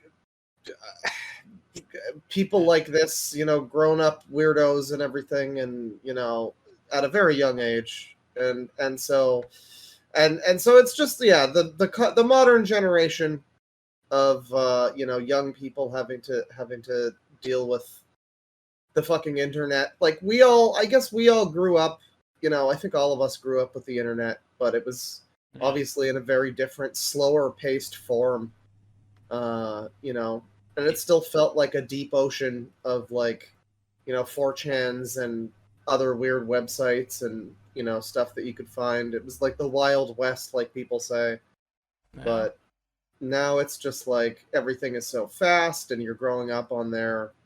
And I mean, I always say before, like, the grown-ups in a community, you know, they'll be like, there are still fans of Undertale who are like 40, but they still talk the same as the people who are just getting into it, who are like 15, and they're in the same community and they're on the same Discord or whatever. Yeah, it's very, very concerning, you know, the current era of social medias and such. It's the same thing that, you know, the thing I kind of just hope for is parents get better at managing, because, I mean, admittedly, growing up, my parents didn't know fucking shit about the internet. Oh. Yeah. I mean, I got away with so much. I mean, honestly, I think at this point, I think boomers know less about the internet than they used to. Yeah. Because, like, always, it's like, you know, our parents who were like, you gotta be careful online, there might be a diddler around. And now they're, like, entering their credit card detail on windowsvirusfreeremove.com. You know, yeah, you're I am right. Microsoft. I haven't thought about that. I mean, that's true. I don't know. And it's like, because back in the day, I feel like things had a more of an air of danger, and, like, people call it the Wild West for a reason. I think it was a little bit more obvious when people were trying to screw you over, when there was some scam software or, like, a shady website. Yeah. Nowadays, it's like we're so mollified and coddled by, you know, everything being like 2 or 3 fucking websites and apps that we all use. Yeah. That it's a lot easier to catch people off guard because they aren't expecting anything outside of their comfort zone. True.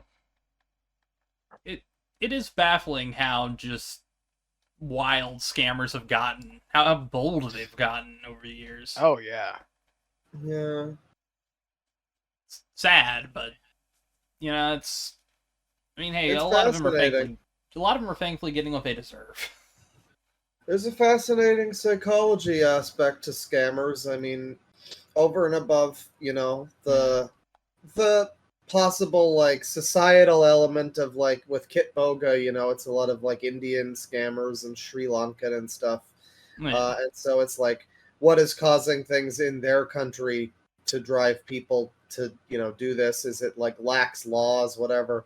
But even then, just psychologically, it's like, why would you do this? How can you compartmentalize your guilt in this situation? And, you know, I mean, I kind of get it for the individual person going to a call center. They're trying to get a job. They're not necessarily thinking about it as much. Like, they have some cognitive dissonance that they're kind of using to not feel as bad about it, but I do think they feel about it for most of the individuals. Yeah, I mean, I don't know.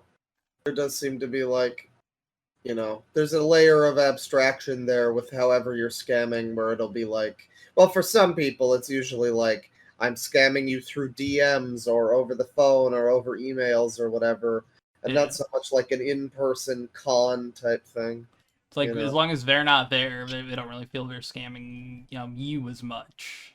But again, it's like one of these things like scamming, and also just the prevalence of like illegal material that you can find fairly easily on Twitter that they don't really seem to do much about, and haven't. You've heard about that for years. Just like, yeah, there's just people trading horrible shit all over Twitter, like openly, and they don't do much about it. Yeah, not much is done. In fact, recently, an account that was posting some I'm trying to find that article real quick. Was unbanned from Twitter. I think they posted about it.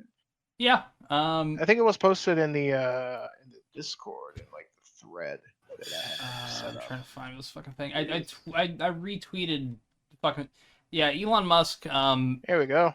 In his stupidity, has granted amnesty to a lot of different Twitter accounts that have disputing a lot of things, including that one, which I will read the tweet out for you if you want. Never mind. The link that I just sent to the account that it was sent from is protected, so that sucks.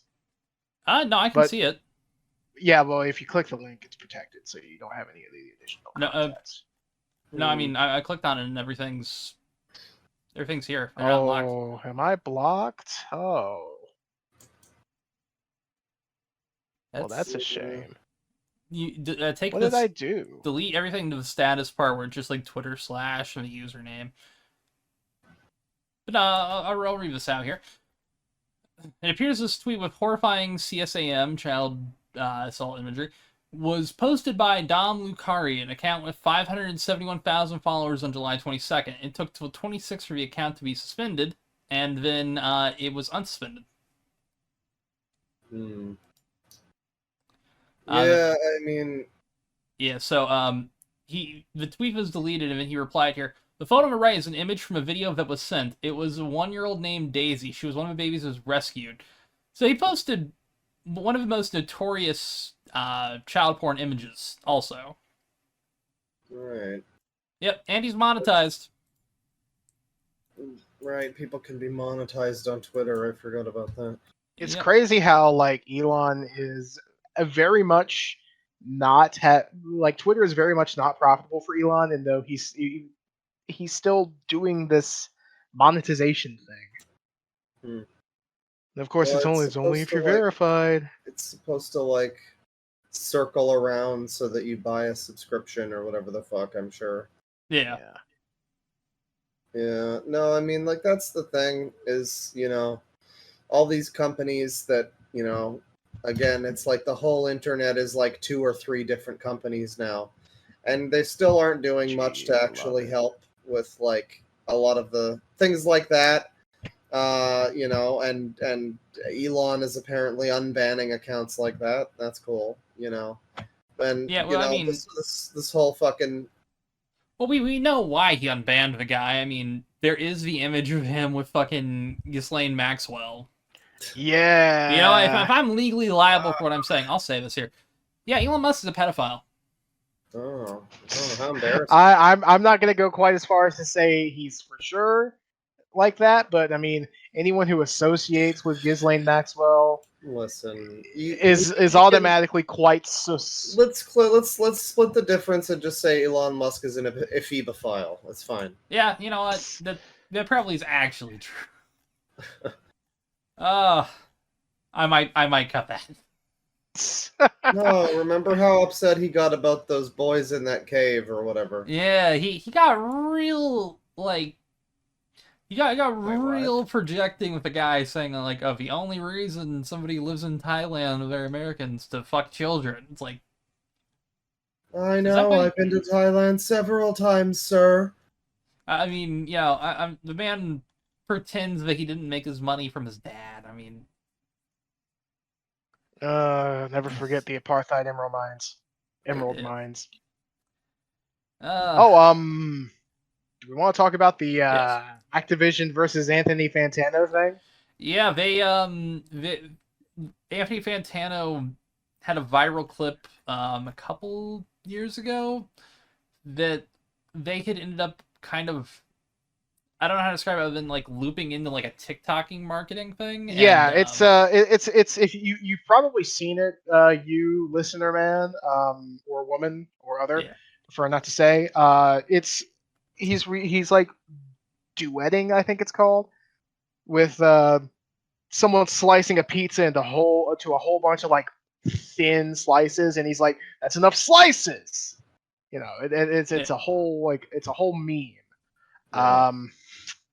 So that audio is on the TikTok library, and it's a big meme. You know, a lot of people use that meme for several different things. I'm not entirely sure what the context is for those uses.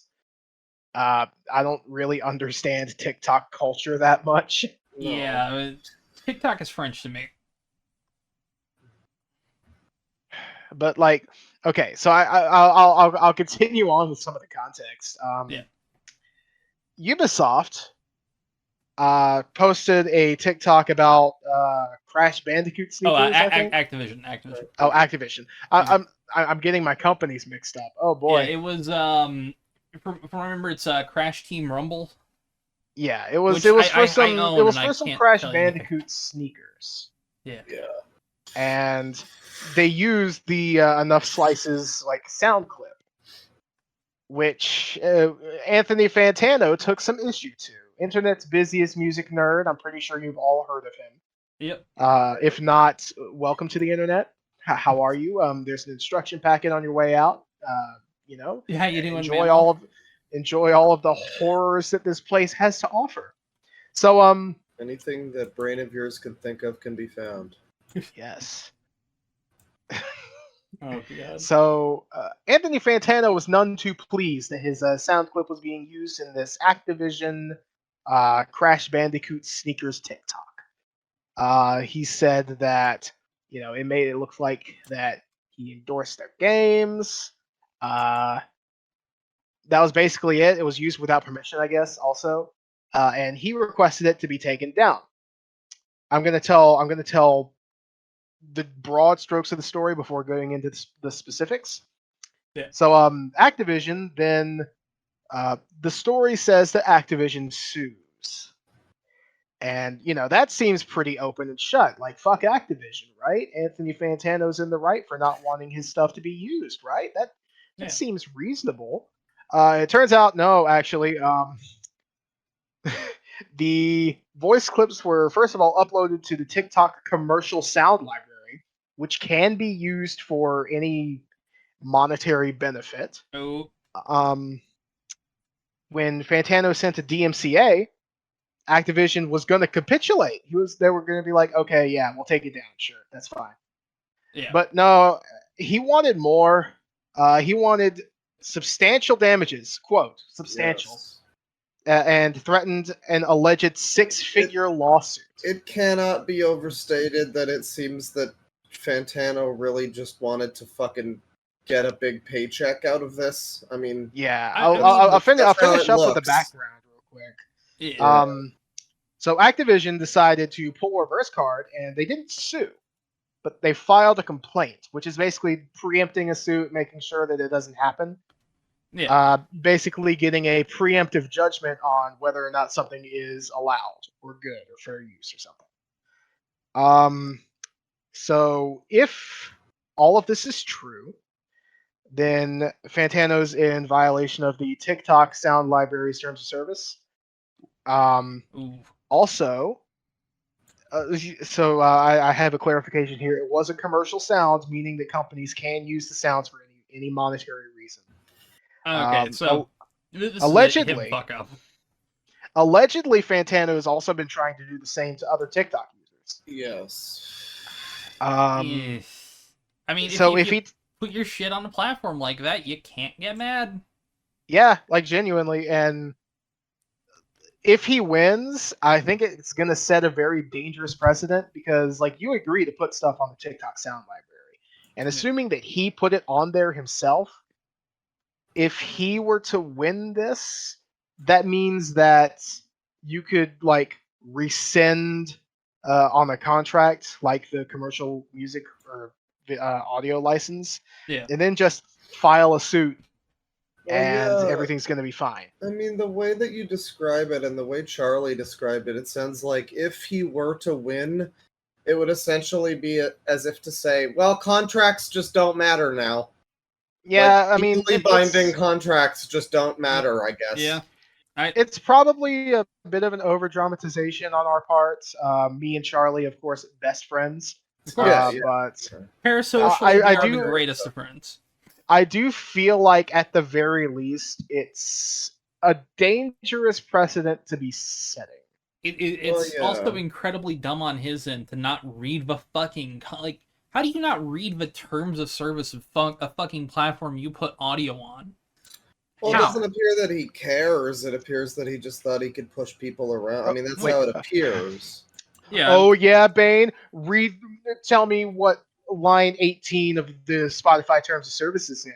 Then, okay, Admittedly, I upload to an RSS feed, so I don't necessarily read all those platform rules. But I'll say this, like, if you're doing something commercially that you want, like, to make money off of, read your contracts, folks. Jesus fucking Christ. It is essentially imperative that you do so. I mean, here's the thing. Should Activision have probably reached out? Yeah. That's the thing. They were planning on capitulating. Yeah, They were. I'm pretty sure they actually did take it down. But Fantano decided that he wanted damages. So Activision's like, well, we're gonna, file a complaint and make sure that doesn't happen. Yeah, right now Activision has currently fuck you money when it comes to lawyers. I wouldn't fuck around with them. Yeah, and like that's the thing. That's such a strange thing because Activision is so clearly in the right here, and it sucks because fuck Activision. Yeah. Fuck Activision, and hopefully Bobby Kotick gets out soon. That's all I gotta say. Just get him out. I mean, Activision's in the right. The giant corporation. How gross does I feel to say Activision is in the right? As a Call of Duty fan, saying Activision is in the right hurts me. Yeah, and they're in the right over the giant. I mean, over the little guy. That's the. Yeah, it sucks. Strange. Also, I'm absolutely putting red shirt Fantano in the thumbnail. As long as I'm trying to sue us. Instead of yellow shirt Fantano. It's a shame to hear all this about Fantano. I mean, he's generally been a guy that people have, trusted his opinion. And I still think musically his opinion is pretty solid. Musically, I do agree with him more than not. Sometimes I do very heavily disagree with him, but like for the most part, I have trouble opinions. I don't know. I'd have trouble watching him at this point, just knowing he's willing to screw over. Because sure, this is a big company. It's like I'll try to get money out of them. Whatever. That's kind of dumb considering they can definitely buy and sell your entire existence. But like, what's stopping him from just doing that to me or anybody? So it's like. I don't know. Yeah, the precedent that it sets is something that he should probably have foreseen. If he comes out with some kind of an apology or something, I mean, that's or like a clarification that he didn't upload the sounds to the sound library himself. In that case, Fantano is absolutely in the right. But as it stands, then as it stands currently right now with the details that we know, Fantano is in the wrong. The way it looks, I mean, because that might make sense, and there's a lot of like viral videos that'll be copyright claimable on YouTube because they'll technically be owned, quote unquote, by some like viralhog.com or whatever. Yeah. And so that might be the case where it's like some random company did the thing, but I don't know why he would be getting involved in the suit then, necessarily. It would just be so dumb for him to do it. His likeness, maybe. I don't get it. Yeah. It's a form of career suicide. Yeah, I would agree. Well, hey, let's start. Speaking of dead former heroes, I got nothing for this transition. I just wanted to make. All right. Do we got anything else to really plug? 'Cause I kind of have to take another shit. No I do offense, too, boys. but I wanna talk about one thing real quick. Yeah. Okay. Apparently, and this is a big apparently because I don't believe it. Yes. There's gonna be an Oblivion remake soon. Oh yeah, I was looking for that earlier. Okay, so I have some details here. Apparently, it's in development of Virtuos Games, Virtue OS. Yeah, There is no second U. Yes. It was leaked by a LinkedIn member, by a LinkedIn profile for one of the dev team members, which the same as MGS3. So Yeah. credible. However, it's gonna be in Unreal 5 apparently, and given everything I know about like Bethesda and how they're like, how they are with their engine and all of the perks that their engine gives, which I mean, ironic to say that given the state of like Fallout 76, but at the very least it's, it has easy mod resources, all of that stuff. Yeah. I think that if this is real, it's not gonna be very good. Like, one of the main draws for Oblivion at this point is like over almost 2 decades of modding support. Yeah. Well, I mean, to be fair, that's like saying that the new Elder Scrolls wouldn't be good because it has. I mean, Well, it'll be that's- also that's- on the same that's the- that's the- engine, but That's the thing. It is going to be on the same engine, which means that, at this point, people who have been modding since Morrowind are going to have a good idea of what the creation kit is going to be like. Yeah. The construction set. Okay, so I do have Like, I have a post. I made my first mod ever for Morrowind because I wanted to edit like a file, and I made that mod for Morrowind, and I was like, okay, I know this dev kit now. Then for Oblivion, I was like, okay, well, I guess I have to learn this. No, it's almost exactly the same, and that specifically is what's helping mods come out at a quick pace for like early on mods coming out at a quick pace for like Skyrim and Fallout 4. yeah, Like, stuff, a lot of them are just that they fully cross over. Yeah. Yeah. So So- I do think. I mean, I, on the I other do have hand, a post, by the way. Sorry. Oh, go ahead. You guys ready for a post? Yeah. All right, so this is a post that was on the Gaming Leaks and Rumors subreddit. This guy is a French person. You can tell by the writing inconsistencies. Virtuos Games Paris leak, because he also spelled Virtuos wrong. 'Cause Virtuos has a U. He just spelled it the French way. Does it have a U? It does have a U. The game company. Like the game company, yes. So, the project Oblivion is on is apparently titled Altair. Alter. I almost spelled Altair. No, if we're talking about the Singaporean studio, it is VirtuOS.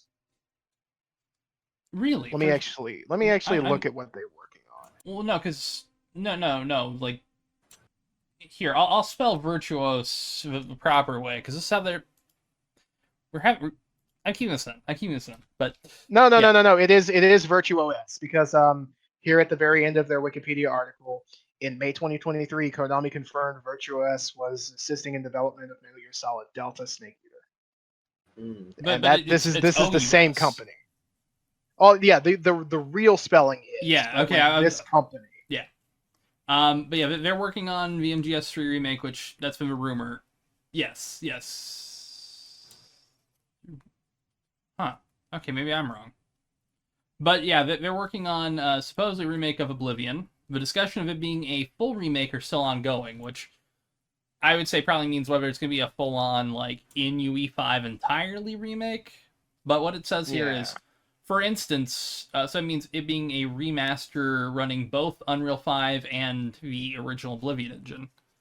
Which is interesting. Technically, the code base is possible to transfer. It's been proven. Here's the thing. Yeah. You want me to tell you what it's been proven by, real quick? Oh yeah, go ahead. It's been proven by the Grand Theft Auto 5, not Grand Theft Auto 5, the 3 San Andreas and Vice City remasters. Those were ported to UE5. Not a great not a great history, but it's proved that can be done. Yeah, the thing is like one way or another, people are doing mods for Unreal stuff. I mean, Daggerfall Unity or whatever probably doesn't have mods that are compatible with like other stuff, but people are making mods for it. I but they're also making them at a slower pace, and also Unity is the most used game engine currently right now. Well, the other thing is Gamebryo is just fucking garbage. So it's like it is. It is. You trade off a bit of compatibility for maybe it'll be like a fucking real video game. I mean, here's the thing. This leak has proof that there is at least some form of truth to it, because it's also one of the ones that talked about Cobra, which was Snake Eater. Yeah. So, I mean, one out of currently 4. So, I mean, I guess Oblivion's easier to just straight remake rather than like. It probably makes sense to start with the easiest one first, because Oblivion is, comparatively a newer game. Yeah, you can make Oblivion look pretty easier. Well, I mean, start with Morrowind first in my ideal situation, but like tech-wise, they probably got closer code base to modern projects with Oblivion than they do Morrowind. Yeah. All right. See, here's the thing. Yeah. I would be open to it if and only if mods, like for a vast majority of the mods that are currently available, are compatible out of the box, or at least with like very minimal porting. Like with Skyrim Special Edition. Like you can port things from Skyrim to Special Edition relatively simply. Yeah. I mean, I would say that's fair unless the changes are so notable that that makes up for it. Well, it's got excellent animations and a whole new leveling system, and it's now fucking Cyrodiil is a jungle like the old lore. Like, yeah, that's never happening. Yeah, that ain't gonna happen. Although I also don't think this is true, because if it was, the Skyblivion project would probably be stopped, and there's been no word on if probably, but it's also, I think that's just a different kind of beast, and it's not really going to be ported outside of PC, which I think Microsoft will put this on both Xbox and PlayStation just because Elder Scrolls has money. Yeah, fair. Yeah. Well, it's projected for release around the end of 2024 or beginning of 2025, so I guess within a year we'll know. I just feel like if you're not gonna if you're gonna abandon almost 2 decades of mod support, it's got to be for a better game than Oblivion. Yeah. Yeah, I mean, especially since, personally, in my opinion, a modded version of Oblivion, if it ran well, I'll talk about that in a sec. A modded version of Oblivion, in my opinion, is better than fucking Morrowind and Skyrim, even modded, because because Oblivion had so much mod support, and it also has a good amount of opportunities. I mean, you can't mod in the things that make Morrowind special, though. But True. On the other hand, Morrowind, I wouldn't want them to remake, because also, would you want the actual Morrowind experience to look like ESO? Probably not. Here's the thing, though. I would say that you don't really have to mod in a lot of the things that made Morrowind special, because Oblivion is kind of basically just a slightly more simplified version of Morrowind. Yeah. It doesn't change the gameplay to the point where you don't have a quick spell button and you have to forego a shield in order to use a spell with your I more mean I don't know, Oblivion has less going on. It feels like there's less types of dungeons. I don't know. Yeah, but that you can mod more dungeons in. I guess so, yeah. Yeah, I don't know. I never fucked around with Oblivion mods too much, so maybe I should. I recommend the old school dungeons mod. It basically adds like Daggerfall. Well, it's like a resource pack. There are other mods that use it, Mm, but the old school dungeons mod like adds like Daggerfall style dungeons to the game, that's pretty which neat. that's cool. Like they can look repetitive, but they offer like a lot of different puzzle options. There's one that's just straight up fucking massive. I think it's called like the Labyrinth or something like that. And Yeah. the way that you access it is fucked. There's just this random wizard just placed between the Imperial City and Shaden Hall that just casts a spell on you, and now you're trapped inside this labyrinth with none of your gear. It's ridiculous, but I love it. Yeah, I might look into that a little bit. But like I say, you wouldn't want a remake of Morrowind that just looks like Elder Scrolls Online. So maybe it would be best to go with something like Oblivion. Obviously not Skyrim. There are a million versions of that, Yeah. So yeah, I guess if you're gonna do one, it's better choice than Morrowind in some ways, and an easier choice than Daggerfall or Arena. I guess, yeah. I mean, Daggerfall already has a really good source port, and Yeah, exactly. also so does Morrowind. Morrowind has a great source port. Yeah, that's true. I mean, it's literally what allows us to play fucking Morrowind multiplayer. Yeah, it's a pretty good one, and I mean, the thing is, it's a very minimalist source port. Like, it doesn't do anything too crazy special or anything. But Well, that's the thing. kind I of the point. think that simplicity is what makes it better, because Yeah. it doesn't try to do anything more than it needs to. Yeah. Which I like. Oh man, I don't know. I'm excited to see though. Just I mean, I am. It has the potential to be really good. It's just, given my understanding of the situation, I wasn't aware that it was going to be like like half. That it was likely to be like half original Oblivion and half Unreal 5. yeah. But like again, if the mods are easily portable, I'm all for it. But what kind of reminds me of it though is like Master Chief Collection, how it's got the Unreal wrapper around it. Yeah, true, but it doesn't like it kind of launches in and out. Yeah, it doesn't replace. Yeah, this would be a replacement. Yeah. I mean, I hope it's cool. Yeah, same. I mean, I'm very much open for it being, really good. I want it to be good. I mean, if I didn't, that would be dumb. Yeah. But I currently don't see it as being what I wish it could be, if that makes sense. I mean, yeah. I don't know. There's a lot of things about Oblivion that aren't perfect, but I could see them being fixed with mods, so I don't even see the point. Like, even if you just want it to look better, there's mods. Well, here's the thing. Have better combat, there's mods. Here's the thing, though. Yeah. The specific reason that I'm very open to it if mods are directly ported. Oblivion is fucked.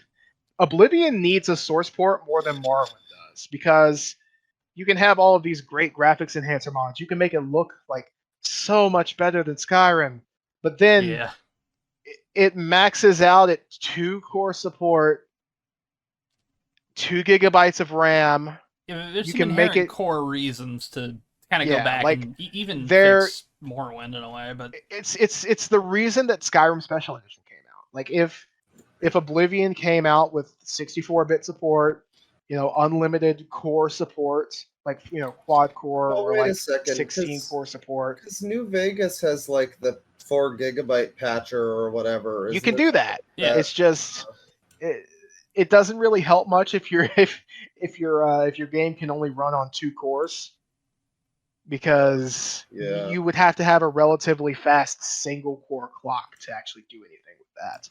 Right. Like, and Oblivion, especially modded, requires like 3 to 4 gigahertz like single core clock.